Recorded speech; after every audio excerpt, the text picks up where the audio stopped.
Os Marginalizados da América, Audre Lorde. Grande parte da história da Europa Ocidental condiciona-nos a ver as diferenças humanas numa oposição simplista uma à outra, dominante, subordinado, bom ou mal, acima, abaixo, superior ou inferior. Numa sociedade onde o bem é definido em termos de lucro e não em termos de necessidade humana, precisa haver sempre algum grupo de pessoas que, através da opressão sistematizada, possa ser levado a se sentir excedente, a ocupar o lugar do inferior desumanizado. Dentro da nossa sociedade, esse grupo é constituído pelos negros, os terceiro-mundistas, os operários, os idosos e as mulheres. Na minha qualidade de mulher, 49 anos de idade, mãe de 2 crianças, incluindo um menino, negra, socialista, feminista, lésbica e membro de um casal interracial, frequentemente descubro que faço parte de algum grupo definido como o outro, fora dos padrões, inferior ou simplesmente errado. É tradicional na sociedade americana esperar que os membros dos grupos oprimidos e objetificados estendam-se e fechem a brecha entre a realidade da nossa vida e a consciência do nosso opressor. Pois, para sobreviver, aqueles de nós para quem a opressão é tão americana quanto a apple pie, sempre tivemos necessidade de observar e nos familiarizar com a linguagem e as maneiras do opressor, chegando às vezes a adotá-las numa ilusão de proteção. Sempre que se torna necessário algum simulacro de comunicação, aqueles que se aproveitam da nossa opressão nos convocam para compartilhar nosso conhecimento com eles.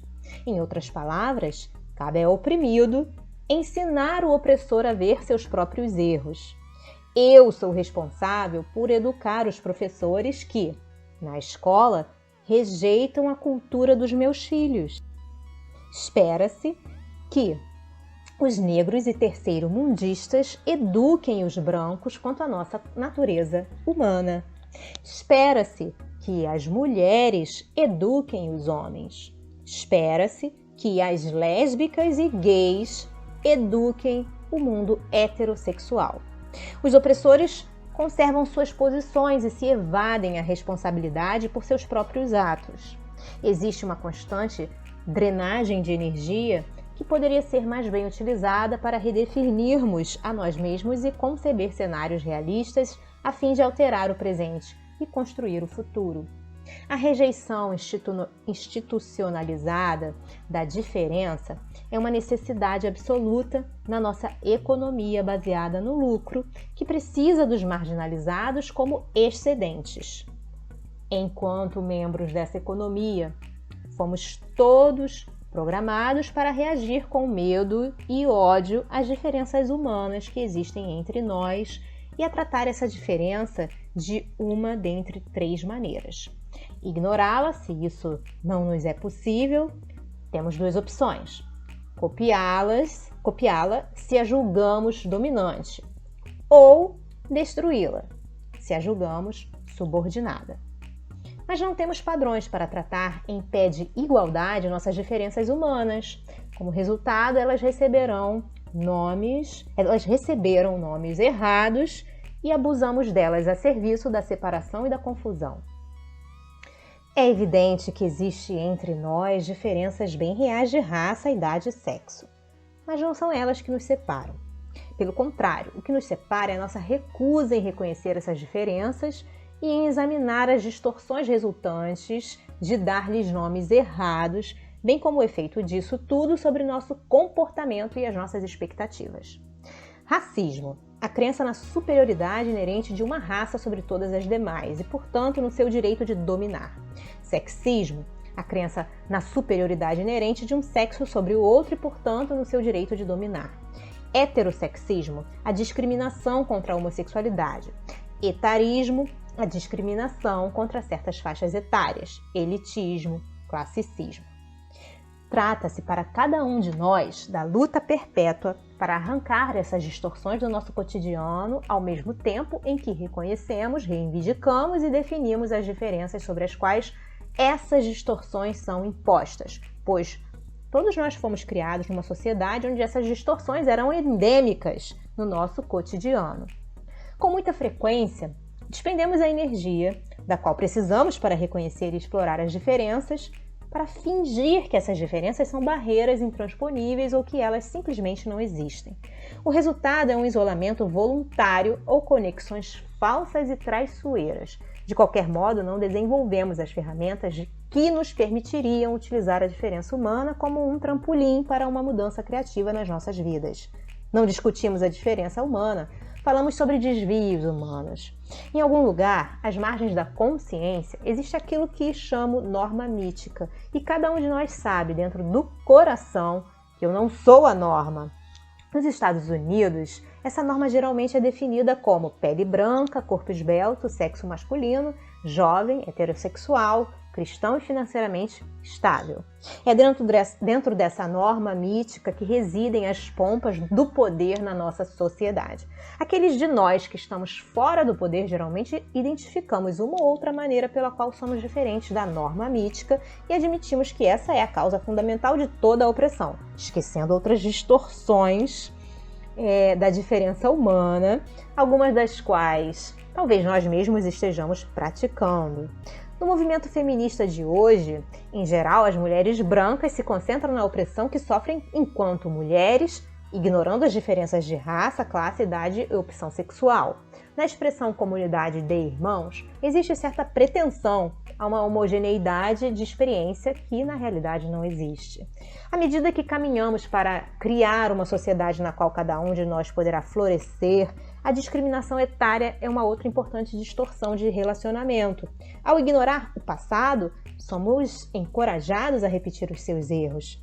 A brecha entre as gerações é uma das importantes ferramentas sociais em qualquer sociedade repressora. Se os membros mais jovens de uma comunidade veem os membros mais idosos como desprezíveis, suspeitos ou excedentes, eles nunca serão capazes de se dar as mãos e examinar as memórias vivas da comunidade, nem de fazer a principal de todas as nossas perguntas: por quê? Isso faz surgir uma amnésia histórica que nos obriga a inventar a roda toda vez que precisamos ir comprar pão. Vemo-nos sempre obrigados a repetir e a repreender as mesmas e antigas lições, assim como fizeram nossas mães, porque não transmitimos aquilo que aprendemos ou então porque somos incapazes de ouvir.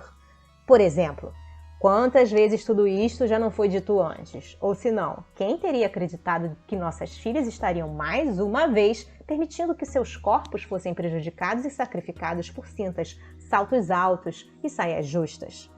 Ignorar as diferenças raciais entre as mulheres e as implicações dessas diferenças representa a mais séria ameaça à mobilização da força conjunta das mulheres. Quando as mulheres brancas ignoram os privilégios inerentes à sua pele branca e definem a mulher apenas nos termos da sua experiência, então as mulheres de cor tornam-se o outro, o ser marginalizado cujas experiências e tradições são por demais diferentes para serem compreendidas. Um bom exemplo é a marcante ausência da experiência das mulheres de cor como um dos expedientes para os estudos sobre a mulher. As obras literárias das mulheres de cor raramente são incluídas nos cursos de literatura feminina e quase nunca nos demais cursos de literatura em geral, nem nos estudos sobre a mulher como um todo. É muito frequente que as desculpas apresentadas sejam: as obras literárias das mulheres de cor só podem ser ensinadas por mulheres de cor. Essas são obras extremamente difíceis de serem compreendidas, ou as classes não conseguem captá-las, porque essas obras nascem de experiências demasiado diferentes. Ouvi esses argumentos de mulheres brancas dotadas de grande inteligência em outros assuntos. Mulheres brancas que não parecem encontrar problema algum em ensinar e analisar obras nascidas das experiências demasiado diferentes de um Shakespeare, de um Molière, de um Dostoiévski ou de um Aristófanes. Claro que há de haver alguma outra explicação. Essa é uma questão bastante complexa, mas acredito que uma das razões pelas quais as mulheres brancas têm tanta dificuldade em ler as obras das mulheres negras é a sua relutância em ver as mulheres negras como mulheres e como seres diferentes delas mesmas. O estudo da literatura das mulheres negras exige efetivamente que sejamos vistas como pessoas integrais com toda a nossa complexidade real, enquanto indivíduos, enquanto mulheres, enquanto seres humanos, e não como um daqueles estereótipos problemáticos mais familiares que a nossa sociedade coloca no lugar da imagem genuína das mulheres negras. E acredito que isso também é verdadeiro para as obras literárias de outras mulheres de cor que não as negras. A literatura de todas as mulheres de cor recria as texturas das nossas vidas e muitas mulheres brancas estão fazendo o possível para ignorar as diferenças reais. Pois, enquanto qualquer diferença entre nós significar que uma de nós precisa ser inferior à outra, o reconhecimento de qualquer diferença será repleto de culpa.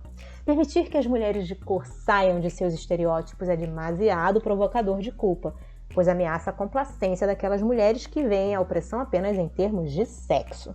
Recusar a reconhecer a diferença torna impossível vermos os diferentes problemas e armadilhas que nos ameaçam enquanto mulheres. Num sistema de poder patriarcal, onde o privilégio da pele branca é importante, as armadilhas utilizadas para neutralizar as mulheres negras e as mulheres brancas não são as mesmas. Por exemplo, é muito fácil para a estrutura do poder utilizar as mulheres negras contra os homens negros. Não porque eles sejam homens, mas porque são negros.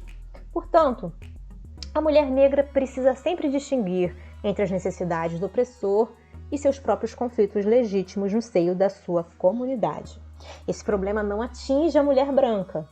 As mulheres negras e os homens negros compartilharam a opressão racista e ainda a compartilham, embora de maneiras diferentes. A partir da experiência compartilhada dessa opressão, desenvolvemos em conjunto defesas e vulnerabilidades mútuas que não ocorrem na comunidade branca, com exceção do relacionamento entre mulheres judias e homens judeus. Por outro lado, as mulheres brancas enfrentam o perigo da sedução de unir-se ao opressor sob a farsa de compartilhar o poder. Essa possibilidade não se apresenta para as mulheres de cor. A prenda que às vezes nos é oferecida não é um convite para que nos unamos ao poder. Nossa diversidade racial é uma realidade visível, que torna isso bastante claro. Para as mulheres brancas existe uma gama mais vasta de pretensas escolhas e recompensas pela identificação com o poder patriarcal e suas ferramentas. Hoje, com a derrota da era, com a retração econômica e o crescimento do conservadorismo, torna-se novamente mais fácil para a mulher branca acreditar na perigosa fantasia de que, se ela for suficientemente boa, bonita, doce e quieta, se souber educar os filhos, odiar as pessoas certas e casar com o homem certo, então ela terá permissão para coexistir em relativa paz com o patriarcado. Pelo menos até que algum homem precise do emprego que ela ocupa ou que surja um estuprador da vizinhança. A verdade é que, a menos que vivamos em amemos nas trincheiras, pode ser difícil para nós lembrar que a guerra contra a desumanização é incessante.